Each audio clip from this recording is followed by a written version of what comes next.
Hey, and welcome back to the channel. So we haven't talked about the Acura CL in a long time. So one, I want to talk to you guys about why I haven't filmed any content about the Acura CL, and two, to tell you why it's not running. So right now the Acura CL is what I would call broken, and it's not catastrophically broken, so it's nothing major. But we will talk about that and what I think is going on with it, and we'll actually dive into what that fix is. If I'm right, it should work. So why I haven't filmed any content about the Acura CL is the fact that I live in Vermont and the summer months are pretty far and few between, so to speak. We don't have a lot of summer here, and so I didn't think it made a lot of sense to film content on this vehicle during the summer months. I'd rather take those nice summer months and drive the car, really enjoy it, and then as it gets colder, film more content about maintenance, changes, etc. that I plan on incorporating within the vehicle. But today, like I mentioned, it's not running. So why is it not running? Anybody who has purchased a vehicle such as a Honda or an Acura from, say, like 2005 and earlier, is probably familiar with some of the common issues that occur within the Acura Honda family. Specifically, there's three issues that I think this car might have, and I'll kind of dive into why I think it's this one primary one. So the three issues are all focused around the car cranking and not starting. So right now, if I was to hop in the car, I would sit there and turn the key, foot on the clutch obviously, and it would just crank and crank and crank, and it wouldn't start. Now this has happened a handful of times, I would say, since I've owned it, and more so in the last couple of months as I've been driving it during the hot months. So that might be your first hint as to what's going on if you're familiar with these vehicles. Specifically, what's occurring is that as the hot situations occur, the car will just not start, and if you walk away for a little while and then come back, more often than not it will start. But right now it's not starting, and it's kind of stuck here. So I want to dive into what I think might be going on. So let's talk about the three things that it possibly could be if you have this similar situation. The first thing I would check is the immobilizer. Go to your door,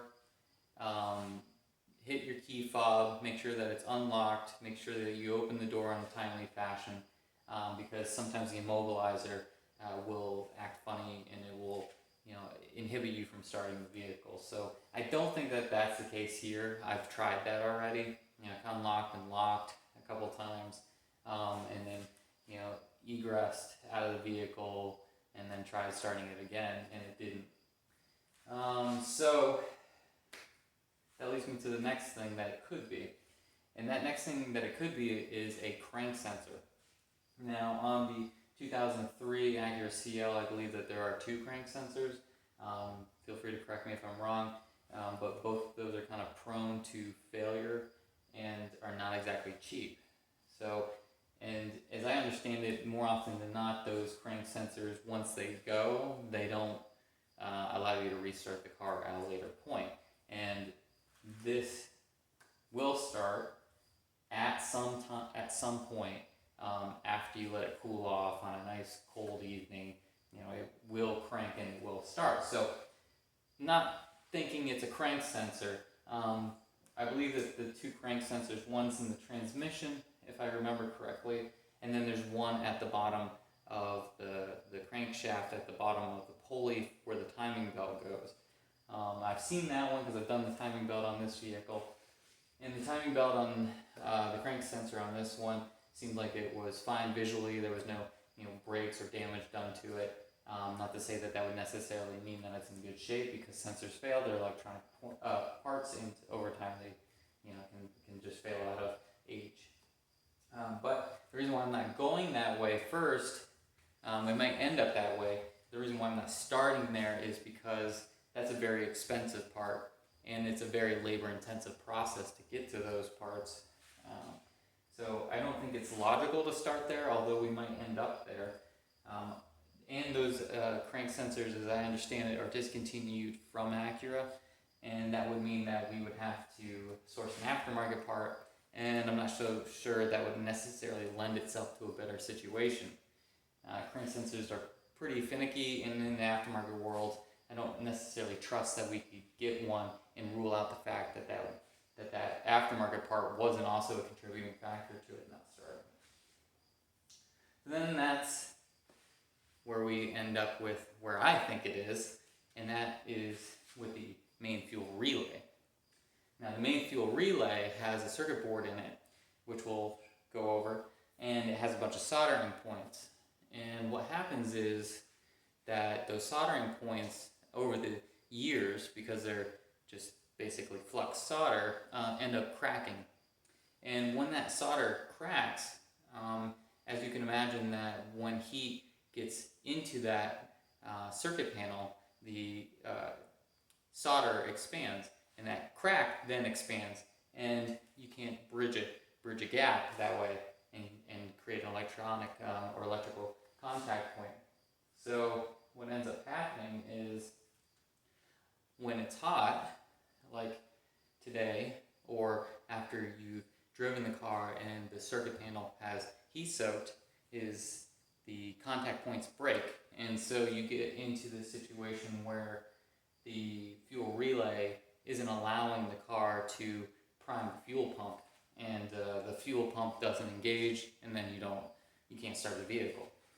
So what we're going to do today is we're going to pull the fuel relay out. I'm going to show you where it is on this vehicle. We're going to take the circuit panel apart. We're going to look over the soldering points. We're going to see if there are any that are broken, and we're going to attempt to fix those. So let's go ahead and do that right now.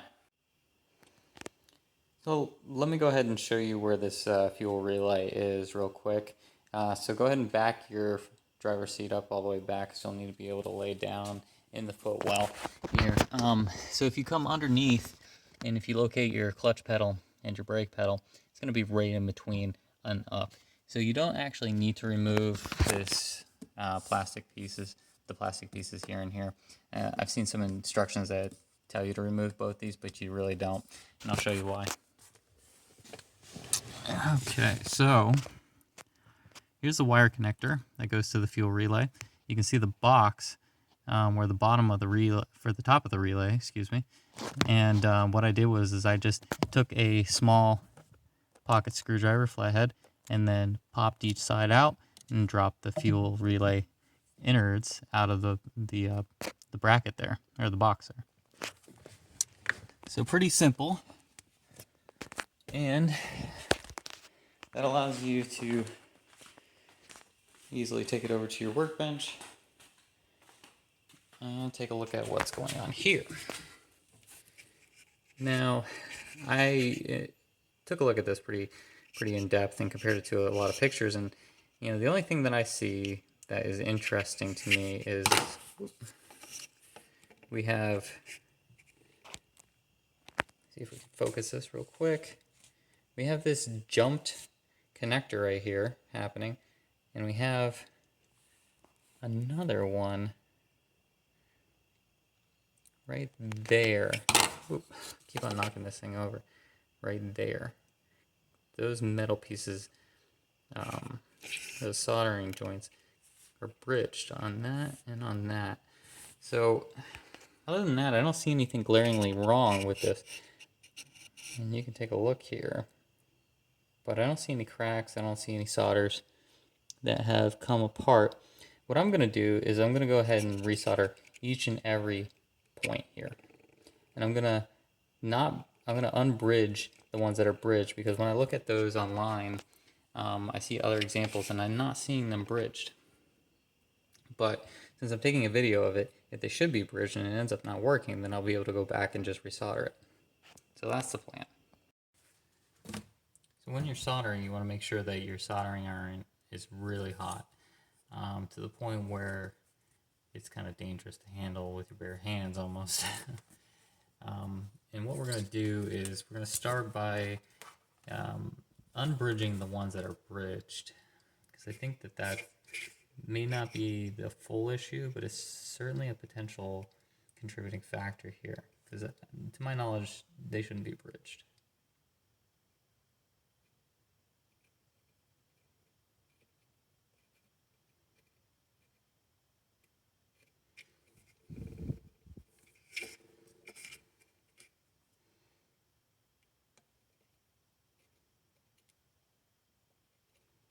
So my iron is just not hot enough yet to attempt to do this.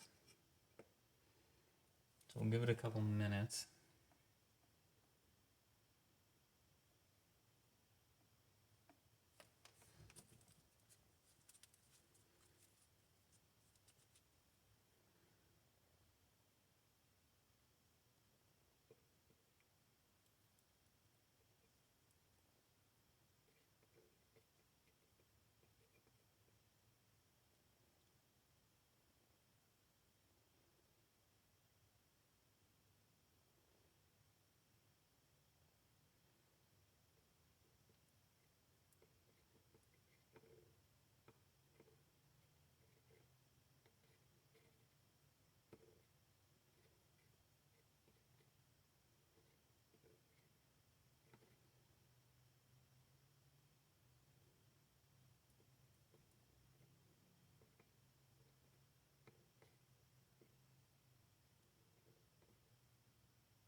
Okay, so what we've done so far here is I've resoldered the joints. Basically every single one of them, with the hope that that would kind of clean up whatever the issue is. So it's unknown if that will do it. This one that I've identified as it being bridged is a bit of a concern because it doesn't seem like I can get it to separate with heat. So likely that one will remain unless I'm able to figure out another way around it, but it is a little concerning because it essentially means that's jumped between contact points, and I don't think that that's supposed to be the true way it's supposed to be, but it's been that way, and I don't see any reason why it would have changed, which is a bit concerning. But in a nutshell, what we did was we redid all the major contact points. Actually, I might do this one too.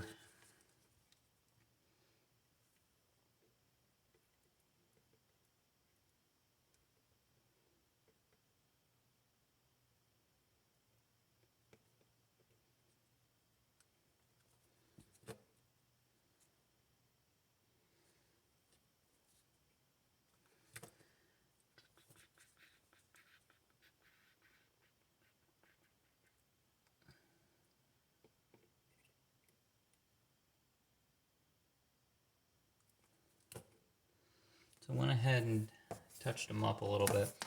So you can see here's the finished product. And hopefully that will do it. We're going to put it in the car and see if it will start.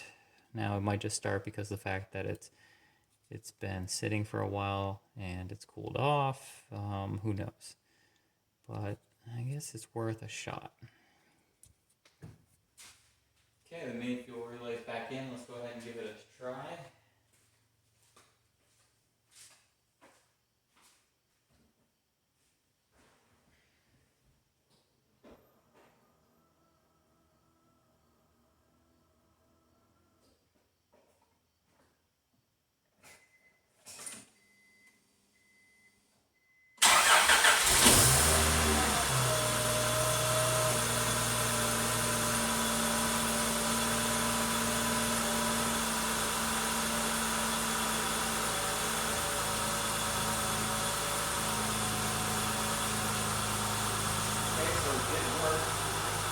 There's the fuel pump prime. And we were able to get the car started. Now, was that a coincidence because of it being left alone to cool? That's unknown. Now, it did hear the fuel pump kick on, so that was a strong indicator that the fuel relay was working at that point. If you're ever wondering, just stick your head out the back right here as if you're like trying to get out of your car, and you just listen for that fuel pump to engage, and if it does, then you should be good to go. Now the ultimate test will be to go ahead and drive it for a couple days during the hot weather that we have and see how it does and if I experience it anymore. So I got 100,000 miles on it, just over, so 10341. It's currently 80 degrees apparently in the garage.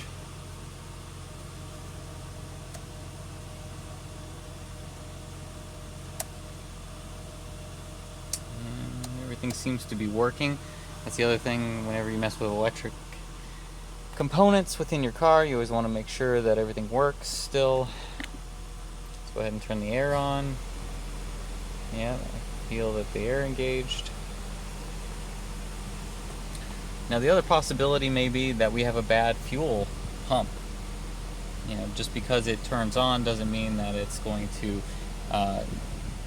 necessarily not cause issues, and so it could be a fuel pump issue.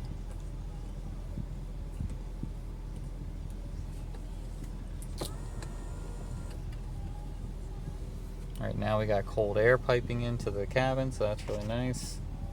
But everything seems to be working fine. Go ahead and give it a couple revs.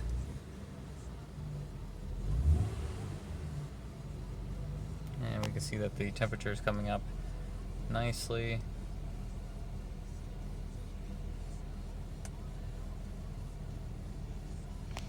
And so what I did was I just popped it back into its shell, which was still attached underneath, and then plugged the connector in. As simple as that. So, you know, it definitely does not need to have bottom panels removed.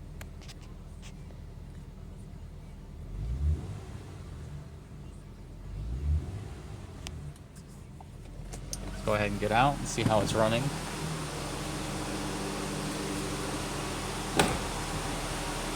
Yeah, getting a little choked out here, but it's okay. See that the cooling fan's kicked off. Now I can get back on.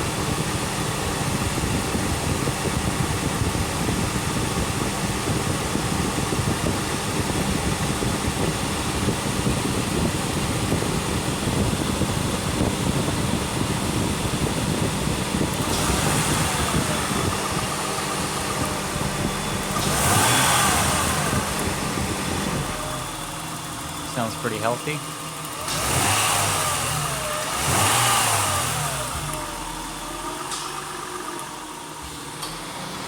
So let's see how it does over the next couple of days, giving it some light driving, and maybe it will be good. If not, then we gotta keep on digging.